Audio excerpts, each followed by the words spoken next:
Mr. President, you were just coming off of one of the most consequential weeks anybody has ever seen, from striking Iran to going to NATO, to announcing 2 deals, and then this Supreme Court victory.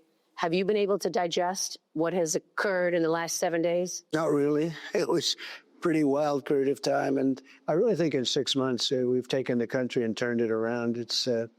I was told by the King of Saudi Arabia, by the leader of Qatar and the leader of UAE, when we went over there, we brought back $5.1 trillion investment into the United States. They said, you know, you're presiding now over the hottest country in the world. And a year ago, we thought your country was dead. It could never come back.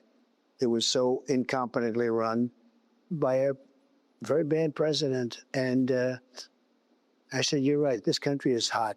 And that was a couple of months ago. You know, now we're talking about what we've done recently. So the country is really going. The numbers are great. I watch you in the mornings, and you're giving those numbers, and they're really good. No inflation. We have a bad Fed chairman, but other than that, we have, you know, great.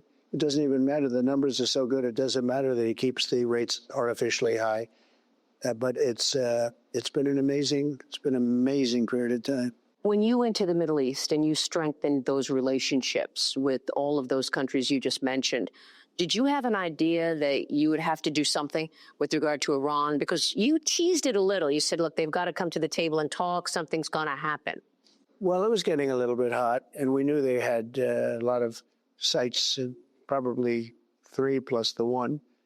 But they had 3 main sites, and we knew they were going to have to either give them up. And I thought we could do it during negotiation, and we just about had it done. And then they said, we want enrichment. Enrichment doesn't mean like air conditioning, and it doesn't mean to jack up your car. Enrichment is a bad word. And I said, you got so much oil, what do you need that for? And they said, well, we need it. And I wouldn't let that happen. I think people wouldn't have understood it if I allowed that to happen. So we had a 60-day talk, and that delayed them a lot. And then we said, let's go at it. And it just worked out. And we wanted to work out also for Iran. They were beaten up, and so was Israel, in all fairness. They were both very tight. We call it the 12-day war. That was an intensive war. But the thing that I wanted to do, and I've said it on your show, if you look back 30 years ago or 25 years, we've been doing your show a long time, and nobody like you. But you look back at the early interviews, I would say Iran cannot have a nuclear weapon. They've wanted this for years, and they were weeks away from getting it. And those pilots went in there with those beautiful planes and the most sophisticated bombs anywhere in the world. Think of it, they can go 30 stories deep into granite. Who would think that's even possible? And they did obliterate it, it turned out. Then we had to suffer the fake news, where the fake news in CNN and the New York Times was saying, well, maybe it wasn't as good as Trump said. Maybe it wasn't totally obliterated, but it was destroyed, but not just horrible. And I could see it happening. And they tried to build that into a story. And then it turned out, no, it was obliterated like nobody's ever seen before. And that meant the end to their nuclear ambitions, at least for a period of time. And, you know, a lot of people have said, well, do you think they're going to start again? I said, the last thing they want to do right now is think about nuclear. They have to put themselves back into condition and shape. You tweeted, the Democrats leaked an intelligence. They should be prosecuted. Who specifically? Do we know who did it? Will you be able to find out? You can find out. If they wanted, they could find out easily. You know, you go up and tell the reporter, national security, who gave it. You have to do that. And I suspect we'll be doing things like that. Well, those pilots were so courageous, and, you know, you want to honor them. Are you going to do something for them? Yes, they're going to come to the White House. But what you said is right. These people flew 36 hours in a small space, a big plane, but a small space that was mostly occupied by bombs. And they flew so brilliantly. And they hit a target the size of this circle. A little target, they say, half the size of a refrigerator door, from 50,000 feet up in the air, going at a rapid speed, because they're going very fast when they're over a pretty rough territory. And they hit it every single time. And then they knocked out 2 other sites aside from that. Do you think that the Iranian regime hid some of the enriched uranium before the strikes? No, you mean did they take it out of the deep one? No. Because you were pretty clear you can't have a weapon. You're going to have to come to the talk. Something's going to happen. I don't think they did. No, I think, first of all, it's very hard to do. It's very dangerous to do. It's very heavy, very, very heavy. It's a very hard thing to do. Plus, we didn't give much notice because they didn't know we were coming until just, then. And nobody thought we'd go after that site because everybody said that site is impenetrable. You can't, you're not going to be able. This way they did. It's at the bottom of a mountain. And it's granite. Granite's the hardest stone, and it's granite. So, no, they didn't. But I do believe they had people there because you had cars. They were saying cars. And those were masons. Those were people working with concrete.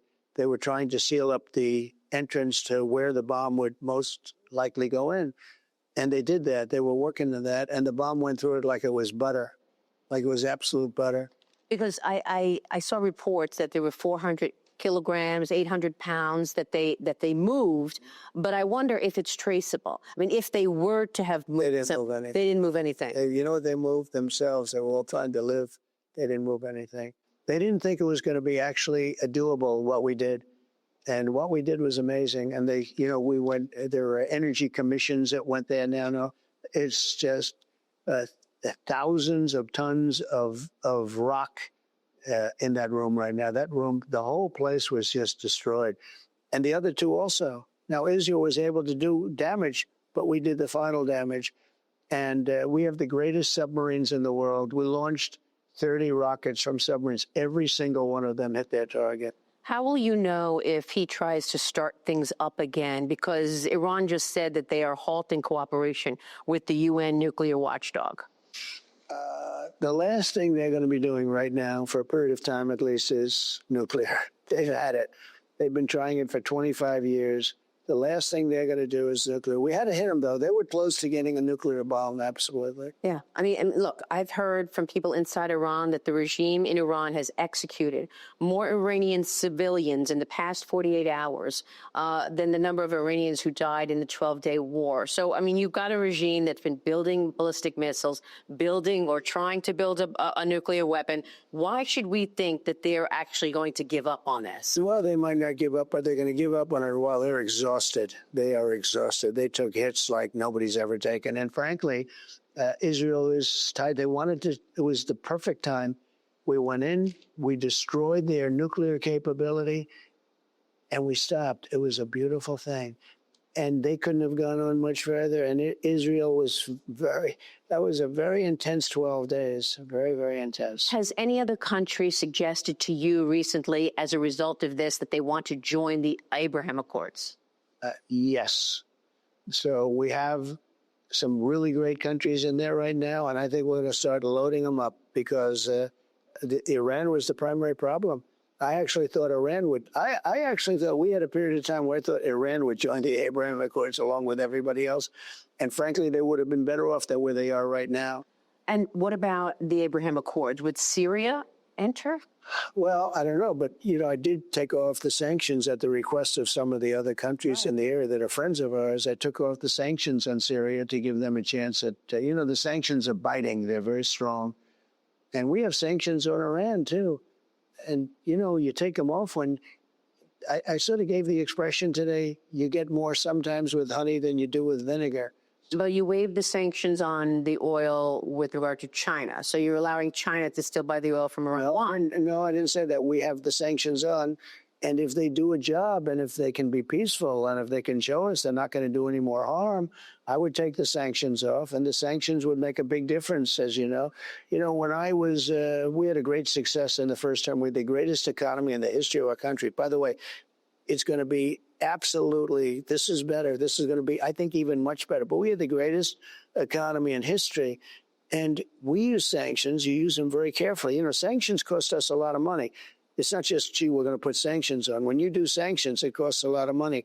But I would, one of the things I was thinking about doing, you start waiving them for countries like, if they behave themselves like Iran, where they can sell oil and they can do the things that you want to be able to do.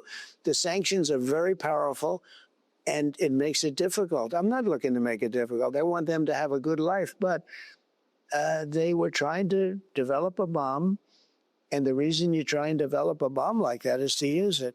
But I want to get your take on China, really, because you've announced an agreement with the Chinese Communist Party, where China will export the rare earth minerals. Yeah. What does that mean in terms of this upcoming tariff structure?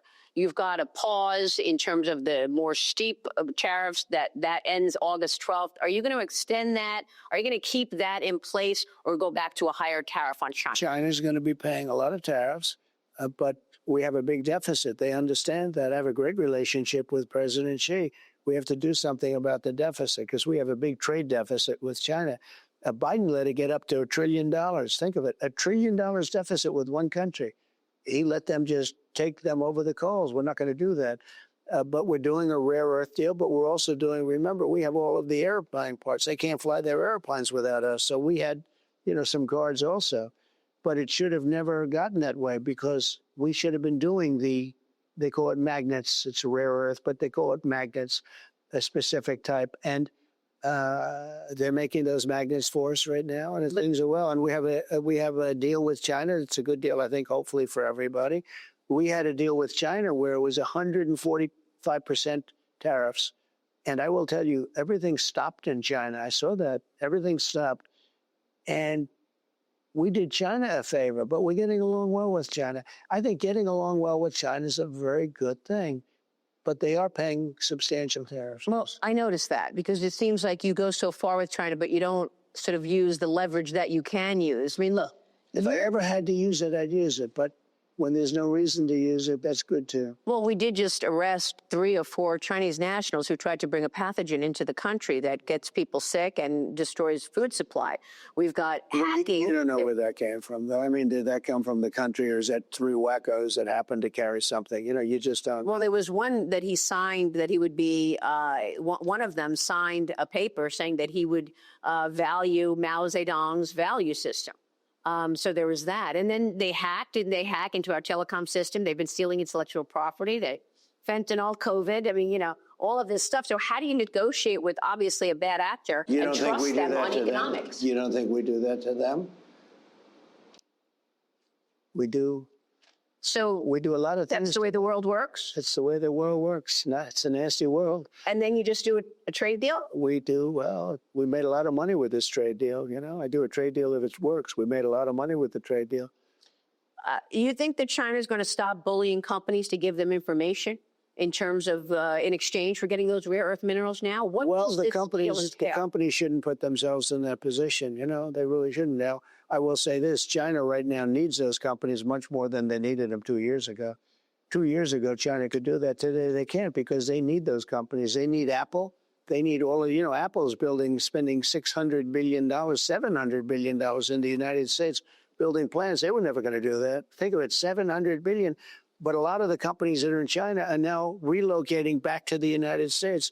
So, yeah, China's going to treat them much better as they need them. They didn't need them under Biden because they were ripping us off left and right. They need them under Trump. You just had a big success at NATO, getting the members to agree to spend more on defense. Is there anything you can do to get Congress to codify this, to get their governments to codify it? You can. What you do, the best insurance is if they don't do it, you leave. You don't do business with them anymore. You don't do business. You have to have a certain trust, but you can also say trust but verify. But we're making unbelievable deals. There is litigation around the legality of those tariffs. Are you going to be able to get more trade deals done before you hear from the International Court of Appeals in August? Sure, but we won the litigation and we had the delay and we had some radical left judge and then we had it overturned. And we're doing well in all of our litigation. We're doing well on the tariff litigation. Look, if some judge said we can't do tariffs, we would fall prey to the rest of the world who would do tariffs and are doing tariffs on us.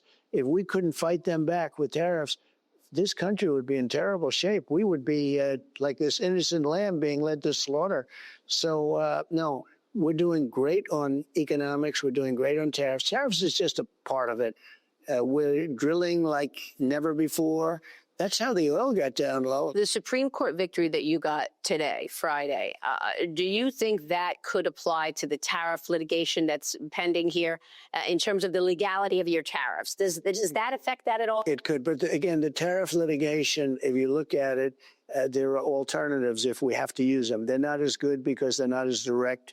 They're not as biting, but they're very good. So that you have alternatives, but we want to use this particular asset, this particular grouping, the words of this are so beautiful. They were meant for it.